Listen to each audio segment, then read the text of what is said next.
why a cleaning business? Listen to a podcast. Here it is. Those ideas, right? Those ideas. I literally heard a story about a kid in college who started a cleaning business, and he was using that money to pay off his debt. And I was like, wait, this kid is in college thinking about paying off his debt while he's in college. So he was cleaning people's houses? No, he wasn't cleaning any houses. What? That was the gold from the story. We don't clean any homes. It was a kid in college who was paying off his debt, and he wasn't cleaning any houses. And I reached out to this kid on Facebook, and I was like, yo, I need to know more about your story, because the podcast is only 7-8 minutes, quick little stories. I need to know more about the story. And he told me the game plan. So he works with contractors, and he gets like cleaning contracts, like people who need their houses clean, and he matches them, and he take a percentage of it. So he's good at marketing, he's good at advertising, he's good at communication, he's good at web design, he's good at all of these tasks. And most business owners don't have that. Most small mom and pop shops don't have that. Right. Now listen, you're a mom and pop shop. I got the business, I got the advertising, I got the marketing, customer service. I'm going to get you more contracts. I'm going to take a percentage of that. Wow. And most of these people they're like working off of referrals, word of mouth. You can only go so far with that. Right. So I learned the game plan from him, and I was like, yo, we could do this. And so we did it. So we did it. 2017. But we almost been in business. We don't clean any homes. Like you said, we can. It's just the same way like Airbnb and Uber runs it. Airbnb doesn't own any homes. Yep. Uber doesn't own any cars. Same thing. Like we don't own any cleaning supplies. Right. So we just connect the contractors. People book us online, which is a big perk, finding us online for a cleaning. And then we send the contractor out to do the job. We get a percentage. They get a percentage. We've been doing this for almost 5 years now. And Yeah. what's like let's say someone watching right now says, all right, I want to look into that from a realistic perspective. How much can they make in a year from now? Oh, Depends. well, it depends. We have students. We have over 1,000 students, and we have people hitting, 100,000 in a year. Wow. First year. So we didn't really he reached out to that guy and got information, but that wasn't much information. So we had a lot of trial and error. So that's why we just put a course together, and now our students are doing it and blowing us out the water, which is how it should be. Wow. Like we have people 2 months in the business getting 10,000 revenue, like things like that. Like, So our first year we did 70,000. Okay. And then last year we did 450,000. Wow. And we got students now on a second year year. doing our numbers. fourth that we year did. numbers. Yeah. Second year. Yeah. So don't get a game plan away, because we want them to get the course and learn it. But what is it? Is it possible? You know what I'm saying? Like, is it? What's the first thing you need to do to start a cleaning business? Yeah. So the first thing, figure out if you want to do this. Because when we first started, it was not easy. It's still not easy. It's still not easy. But the hardest part is finding contractors, people that want to do work, people that do good work. Just like with any business, finding good people people. to do the work that are good. That's the hardest part. Interviewing them. If you don't have any interview skills, we kind of give you scripts and stuff like that. But that's the hardest part about it. Interviewing people, finding good people to do the labor. Because it is a very labor-intensive business. And if you do that, let's say for example, I want to do it. Yeah. I need to do it in my city, or you could do it in any city. You can do it in any city. What's your risk tolerance, right? That's what we say, because it was our first business. So we're like, it's going to be right here in Dallas with us. I need to be able to see, even though it's all remote. I'm not going to any client's home. There's no need for me to do that. Right. So you could do it in any city. We have, like our students, they're opening multiple cities. We have one that she's 3 cities in a year and a half. 3 cities in a year and a half. We're like, huh? We need to circle She told back us, with we're like, you. wow. We need to circle back with you. And Yeah. people are making $500,000, and they never touch the broom. No. But they're spending money on marketing and getting the word out. Yeah, they're spending money on marketing because we do everything online, right? And that's the difference with most mom and pop shops. It's like usually they put flyers under your door, or they don't have an online presence, but we're big on online and like SEO and all that stuff. So you take a local service business and you come in and dominate it, where like plumbers, handyman, a lot of them don't have. Any of like, them could do the same model. Lawnmowers, everybody can do the same model. Same model. Yeah. Because we have the guys that come and do our lawn, and it was like, how you pay us? And then like, oh, Venmo. He's like, what? I can't pay you online. Like, what's the schedule? How do I know when you guys are coming? Like, oh, we just show up at your door, do it, and you pay us in Venmo. It's like, Which is how a lot of these service-based businesses are, right? But with us, we send you email reminders, all that type of stuff. More modern. Yeah. It's so funny. My my lawn person here won't even take Venmo. Can only do Zelle. like what? Yeah. I'm like, bro, But that's also a mess for the accounting at the end is what we think about. Like, how do you even absolutely. Does Zelle pull a report? I don't think so. No, man. And it's a headache, man. Because even for me, I remember sending some people Cash App last year, and it was like, hey, we need documentation of that. And I'm like, how am I going to do this? Yeah. So now I pay everyone, through QuickBooks, and I pay my team and my staff through Gusto. It's not a. They didn't pay me to advertise that, but we use that too. We use Gusto too. Yeah, they need to sponsor us. Yeah, they need to sponsor because Gusto. And it makes the accounting easy towards the end. Yep. So if you are self-employed or entrepreneur and you're looking for a good system that pay your contractors, your team, your staff, yourself, Gusto or yourself, I cut the check to myself too. But okay, so that's good because you got me thinking now. So year 4, y'all made almost $500,000 just from the cleaning business. Correct. And then you still working. So yeah. So I would say that y'all's net worth is above $1 million. Correct. It's funny to say because we are two kids from we've Brooklyn. known each other for like 20 years, by the way. Wow. But 2 kids from Brooklyn in the projects and same building. Same building. Yeah, he lives on the 4th floor, I lived on the 6th floor. So how did y'all meet? There at the building? Yeah. So in school? It's 1 6 floor, 6 flights. I lived on the 4th, she lived on the 6th. Yeah, so he used to hang out outside. I used to be in Paston. So she was passing. You was like, hey. Yeah. So then we dated in high school, separated when we went to college, and then got back together. Okay. But it's funny to say, like, 2 kids from Brooklyn in the front, growing up in the projects, now being millionaires. It's like insane. Yeah. When you think about it. So, wow. Yeah. I asked this question to everyone who's making good money. Right? I just asked it. Y'all saw Terry. She was on the show. She's and making great money. What's so funny? She was on my show. She's gonna get upset when I say this, but I was like, "Hey Terry, on your worst month, you may make like $500,000,000," and she mumbled. She was like, "If I only made $500,000 one month, I would be upset." I said, "What?" Terry's different. Like Terry making out money. She's doing $30 million a year. I'm sitting here like, Terry, don't do me. We can't edit that out. You said it. But and I asked you this question, and I've been learning to ask this question to all of my people because a lot of people who I'm bringing on to the show are like us. Like y'all haven't met my mom, but she's upstairs and she just got back right. And I don't come from a wealthy family, so I started off. My mom and dad combined income in California was like $55,000. Oh wow, that's not a lot of money in California, right?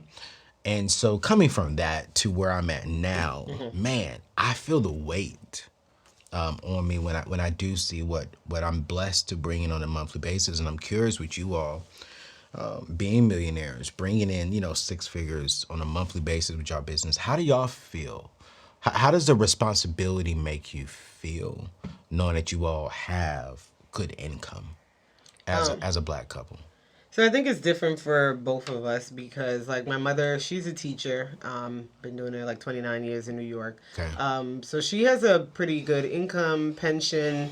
Same thing with my dad. He works at a hospital. Like, they're pretty set, I would say. So we wouldn't need, like, we were able to buy her a car with our cleaning business money. That's good. So things like that. But her car was bad too. Huh? She had a bad car. Yeah. She's one of those people like she follows doesn't... like the plan. Like, all right, I'm not gonna go out and buy a new car. I'm not gonna lease it. Yeah. He's like, listen, you need a new car. She couldn't open up her trunk. Oh. It was so bad. we bring these bags from the airport and I gotta lift it up and throw it through the back window. Oh man. But she lives very like modest.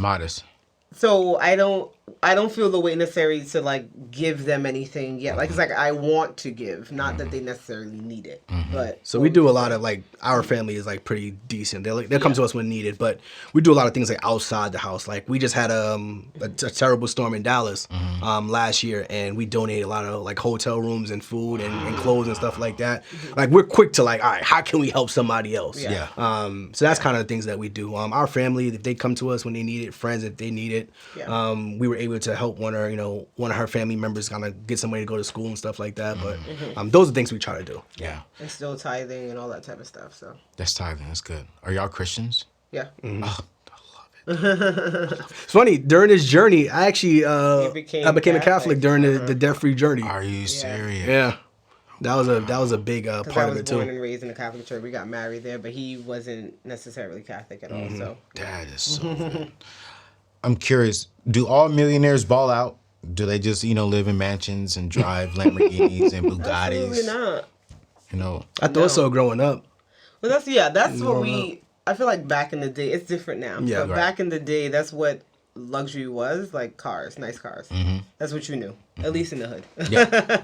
That's what you knew. But no, I feel like we live a pretty modest life. No one knows. My barber found us on another show, and he was like, "Yo, I didn't know you had it like that." Wow. And he was like, "Come on." He came outside. He's like, "Let me see what you're driving." I drive a 2014 Infiniti. It's a nice looking car, but it's paid off. It's paid off. He was like, "Yo," he's like, "You are doing what you said you do on these shows." Don't get me wrong, I would get a G-Wagon now, so let's be clear. I will. But I think we live a modest life. Like when we go on vacation, we do like luxury on vacation, things like that. That's y'all's money because you love to travel. Yeah. So that's where you so it's not, spend your money. That's why I spend my money. That's cool. Once in a while, maybe like a luxury bag or something, but you wouldn't really know. We had an episode on our podcast called Millionaire Next Door, and that's how we describe ourselves. Like, I love it. No, I love it. Where do you spend your money on? That's the problem. I don't know. He doesn't spend his money. So I used to be a huge into sneakers. Yeah. Like I wanted every single sneaker. And then when we started the had debt-free every single journey, sneaker. I sold a lot of them. I sold a lot of my To get out of it. sneakers to help us pay off the debt. Yeah.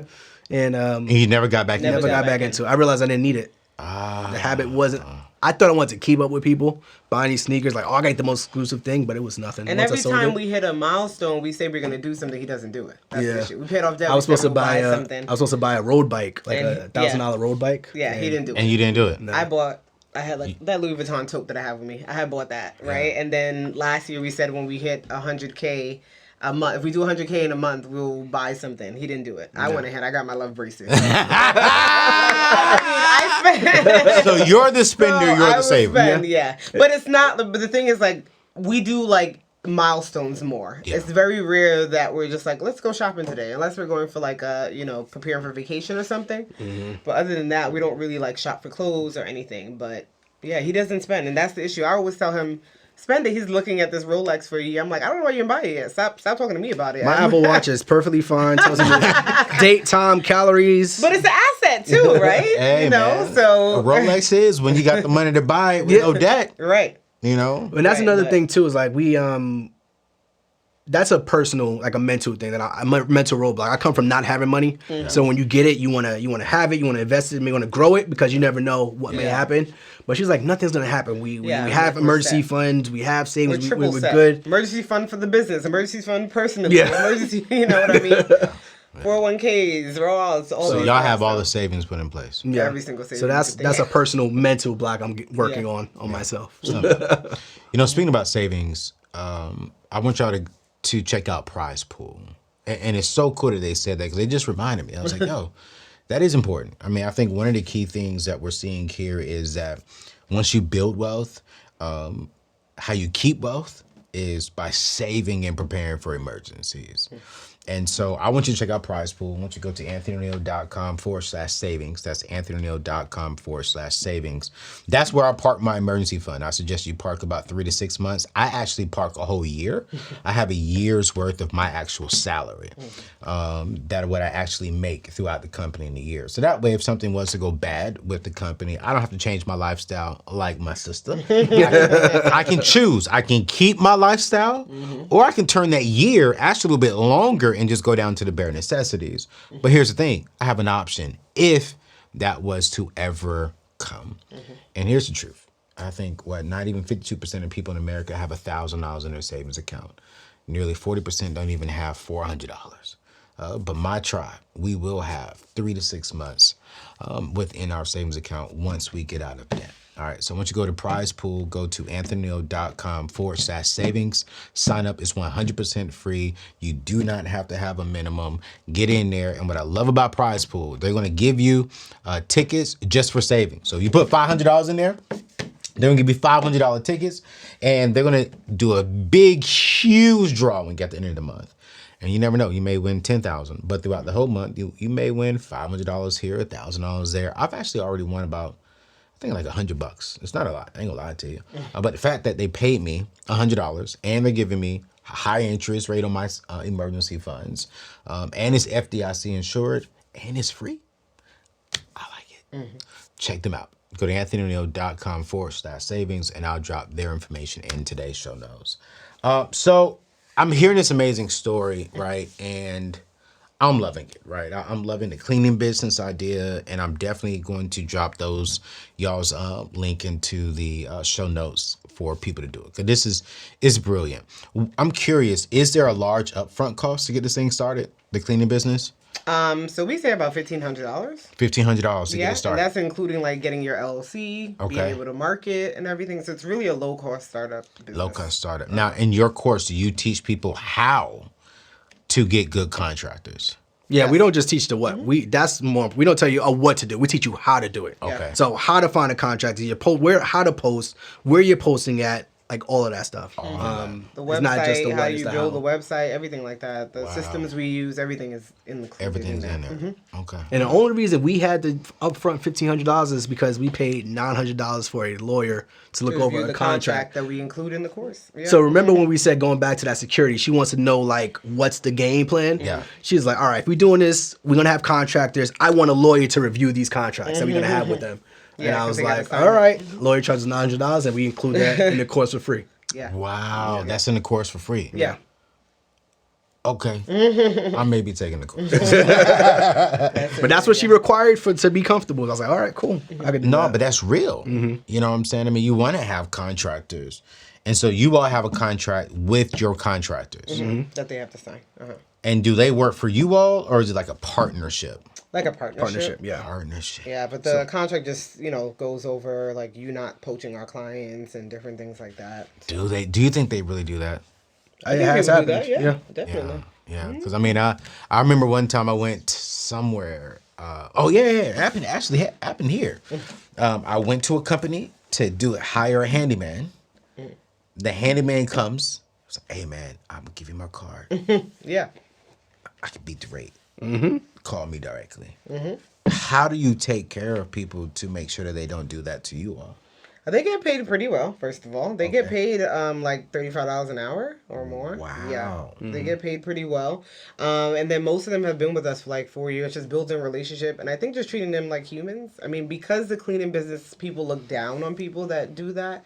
And they tell us like they've worked with other companies and people, Big like, companies. managers are like cursing at them. And I'm like, I can't imagine doing that, cursing at them and just nasty. So treating them like humans, they get paid well, communication, allowing them the flexibility, independence on if they get to a job and it's should be charged more, like paying them more if needed. So all of that is what helps us to keep them around and hopefully not have them poach our clients. But at the end of the day, people are humans. I can't. But then they make more staying with us than trying to get your individual contract because you pay them $200 for one house. If we could get them $200 over the course of 15, 20 houses in a week,